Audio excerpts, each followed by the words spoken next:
자, 5장의 마지막 시간이 되었습니다. 한번 빠르게 들어가 보도록 할까요?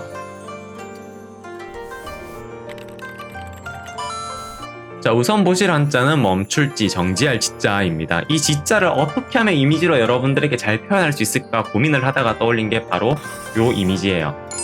요거 보시면은 뭔가 그럴듯하죠? 횡단보도 같은 데서 이렇게 경찰이 정지 신호 줘가지고 딱 멈춰있는 모습 이런 겁니다.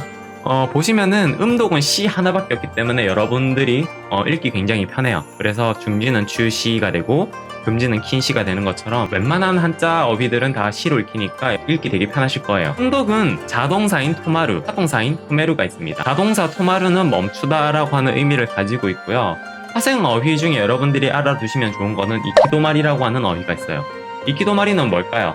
이꾸는 가다라고 하는 의미고 토마루는 멈추다라고 하는 의미니까 가다가 멈추게 되는 것, 즉 막다른 길을 의미하게 됩니다. 그리고 토메르라고 하는 거는 멈추게 하다라고 하는 타동사가 되고요. 파생 어휘를 보면은 제가 괜찮은 어휘들만 모아놨는데 시도메라고 하는 게 있어요. 입을 더 이상 빼지 못하게 멈추게 하는 거, 입막음을 의미합니다. 여기서 조금 더 나아가서 시도메리오라고 하는 게 있어요. 이게 뭔가 하면은 어떤 것에 대해서 더 이상 입을 열지 못하게 입막음을 하는 대가로 건네주는 돈을 지도메료라고 해요. 왜 흔히 뭐 어떤 것을 목격했던 목격자에게 더 이상 그거에 대해서 입을 열지 마라라고 하는 의미에서 뭐 돈을 건넨다거나 하는 거 있잖아요. 그걸 지도메료라고 해요. 그리고 쓴도메라고 하는 게 있는데 쓴이라고 하는 게 아주 짧은 거리를 나타낸다고 했잖아요. 제가 촌자, 짧은 거리 촌자라고 했잖아요. 그래서 쓴도메라고 하면은 직전에 멈춤이라고 해요. 그래서 뭐 주먹질을 하다가 쓴도메라고 하면은 때리기 직전에 멈추는 거 이런 걸 쓴도메라고 하거든요. 그러니까 여러분들이 알아두시면 좋은 단어가 되겠죠. 왜냐하면 이런 파생 어휘들을 같이 알아두시면은 여러분들이 동사가 가지고 있는 그 이미지를 할 수가 있거든요. 자, 다음에 보실 것은 부숫자죠. 이제 무릎 꿇을 절자인데요. 사람이 무릎을 꿇고 웅크리고 있는 모습을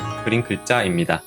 이 무릎 꿇을 절자 같은 경우는 보시면 2획이에요. 한 번 긋고 두 번에 쭉 그어주거든요. 그래서 이게 변형된 모습이 이런 모습으로도 나타납니다. 이 무릎 꿇을 절자 같은 거는 보시면은 사용 예시에서도 나와 있듯이 꽤 자주 사용되는 글자예요. 뭐 범할범, 어길범자라던가 재앙액자라던가 가로직자라던가 이런 한자들에서 사용되는 글자입니다. 그리고 이 무릎 꿇을 절자가 사용되는 어휘를 제가 추가자로 하나 넣어놨어요. 2판에서 나오는 추가자입니다. 1판을 가지고 계신 분들께서는 제 블로그라던가 아니면 길버디지토 홈페이지에 가시면은 요 글자가 담겨져 있는 파일을 받으실 수가 있을 거예요.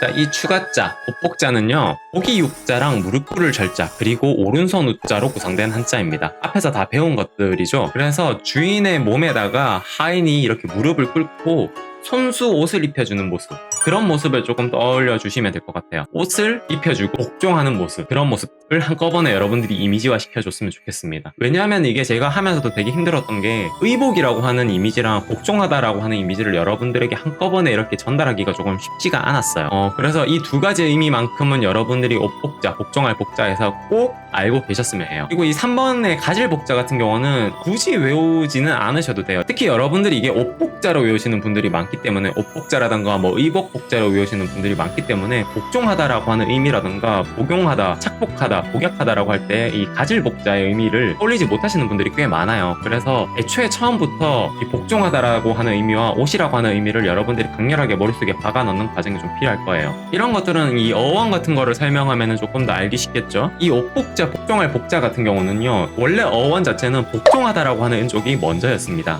그래서 무릎을 꿇힌 제수를 손으로 잡고 배에다가 끌어넣는 모양을 본따서 만든 거라고 해요. 이게 원래는 배의 모양을 본딴 거라고 합니다. 그래서 이제 복종시키는 모습 이런 거가 먼저였다고 해요. 복종하다라고 하는 의미가 먼저였는데, 그러던 것이 나중에 무슨 이유에서인지는 모르겠는데 옷이라고 하는 의미, 의복이라고 하는 의미로 점점 쓰이게 돼가지고 옷복자라고 하는 그런 의미를 가지고 있어요. 그래서 제가 잠깐만요에 그런 내용들을 넣어놨거든요. 한번 쭉 읽어보시면 될 것 같아요. 자, 음독은 후크 하나밖에 없습니다. 단지 의미가 여러 개로 파생돼가지고 어휘가 굉장히 복잡하게 파생되기 때문에 그걸 나타내려고 제가 1순위, 3순위로 나눠놓은 거예요. 1순위는 당연히 복종하다라는 의미와 옷이라고 하는 의미가 가장 많이 쓰입니다. 보시면은 후크 그 자체로도 옷이 되고요. 뭐 의복은 이 후크가 되고 복정은 후크소가 되고, 복종하다라고 하는 의미로 쓰일 때는 복종이 후쿠지유가 되고 극복이 고쿠쿠가 되고 불복이 구후쿠가 됩니다. 그리고 가질복자인데요. 이 가질복자 같은 경우는요. 여기 잠깐만요에 제가 적어놨는데 옷 같은 거를 입는다라고 하는 것 그 자체가 내 것으로 만든다라고 하는 의미가 있잖아요. 복종시킨다라고 하는 것도 내 것으로 만든다라고 하는 의미가 있고 그래서 자신의 것으로 하는 의미가 있기 때문에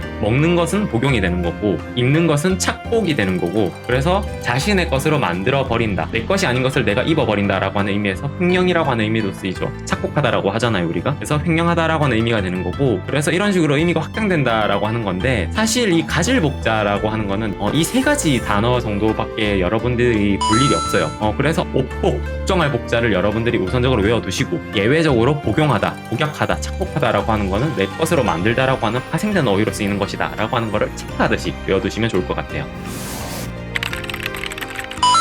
자, 이렇게 5장이 끝이 났네요. 저는 그렇게 생각을 해요. 단순하게 일본왕이라던가 한자 교재라고 하는 게 한자가 가지고 있는 의미 알려주고 뭐 예시 단어 몇 개 알려주고 예문 좀 넣어줘서 알려주고 요거를 그냥 쭉 입으로 말해주고 이런 것들이 교재고 강의인 게 아니라 어떻게 하면 그 한자를 조금 더 효율적으로 바라볼 수 있게 되는가 그리고 어떻게 하면 그 한자에 대한 이해의 폭이 조금 더 높아질 수 있을까 라고 하는 거를 알려주는 게 진짜 일본어 한자 교재라고 생각을 해요. 자, 그러면은 지금까지 자취생 K의 류였습니다.